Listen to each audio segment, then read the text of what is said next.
Europe 1. Et tout de suite, Nico Saliagas, on retrouve la revue de presse avec David Abiker. David Abiker, pour bien commencer la journée, on commence avec le foot et son folklore.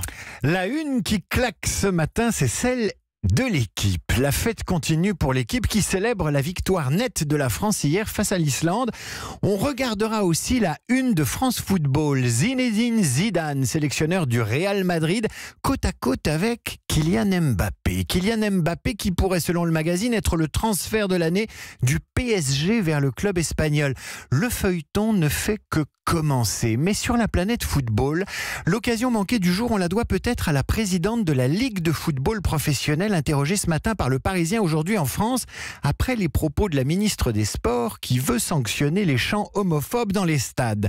Nathalie Bois de la Tour estime que pour les supporters, les chants homophobes font partie du folklore. Mot qu'elle utilise à 4 reprises dans cette interview.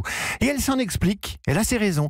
J'assiste à plus de 50 matchs par an, dit-elle. Ce sont des propos, les propos ce sont les insultes homophobes, qu'on entend régulièrement. Ça ne veut pas dire qu'ils sont acceptables, mais ils font partie d'une ferveur populaire qu'il faut prendre comme telle, je ferme les guillemets. Mais non, l'homophobie ne relève pas du folklore des stades. C'est une sale habitude, comme les insultes racistes. L'homophobie n'est pas plus un folklore que le harcèlement scolaire n'appartient au folklore éducatif ou dégazé en pleine mer au folklore maritime. Allez, Madame la Présidente, allez, on sait que vous faites ce que vous pouvez. Mais de grâce, ne laissez pas l'insulte homophobe qui n'a rien de folklorique polluer le sport. Vous l'aurez compris, Nikos, ce matin, la presse nous parle d'écologie. Et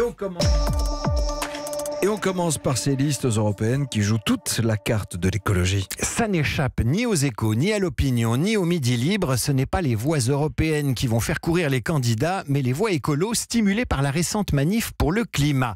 C'est la chasse aux hommes verts, explique Cécile Cornudet dans Les Échos. Élections européennes, tous écolos, titre l'Opinion. De la République en marche à la France insoumise, sans oublier Place publique. Et chacun trouve les mots pour verdir. Chez les Républicains, on parle d'écologie positive, par opposition à l'écologie punitive qui a réveillé la colère des Gilets jaunes, tandis qu'au Rassemblement national, on évoque l'écologie enracinée ou une écologie de civilisation. Et l'Opinion rappelle qu'il est loin le temps où Jean-Marie Le Pen qualifiait l'écologie de sujet de bobo. Dans le Midi Libre, le ministre de l'Environnement, François de Rugy, discute avec les lecteurs, tandis que la ministre des Transports présente dans Ouest France son plan transport écolo compatible. Ce matin, dans les journaux, la campagne européenne est ouverte et elle est toute verte. À la une de la Voix du Nord, c'est l'hécatombe.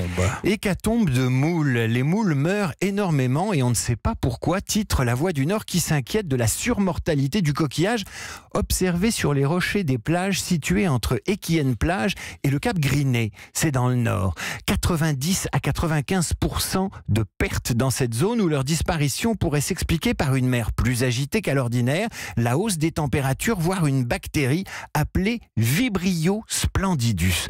On dirait qu'il n'y a plus de moules sur les rochers, s'alarme Claude Cellier, qui pêche la moule avec son père depuis 30 ans. La région est déjà sollicitée pour des aides et il faudra 1 an pour reconstituer le parc. Et alors que s'ouvre à l'ONU le 2e round des négociations visant à protéger la haute mer, le Figaro décrit le fléau invisible qui ravage les profondeurs des océans. Les canicules marines. Leur fréquence a progressé de 50% au XXe siècle, indique le Figaro, et elles sont de plus en plus longues, provoquant par exemple la migration du poisson perroquet ou de l'oursin qui broutent les algues et éliminent les espèces indigènes. L'enjeu de ces négociations sur la protection des océans, c'est la conservation des océans au-delà des zones contrôlées par les États, autrement dit que la haute mer soit considérée comme un bien commun de l'humanité.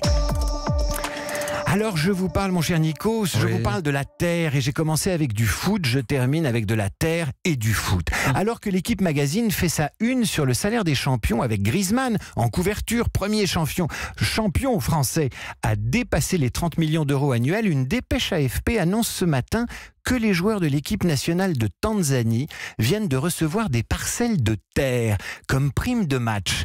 40 ans que le pays ne s'était pas qualifié en phase finale de la Coupe d'Afrique des Nations.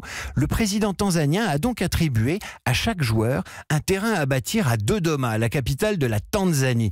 Alors quel rapport avec le football de Griezmann, le joueur multimillionnaire en une de l'équipe?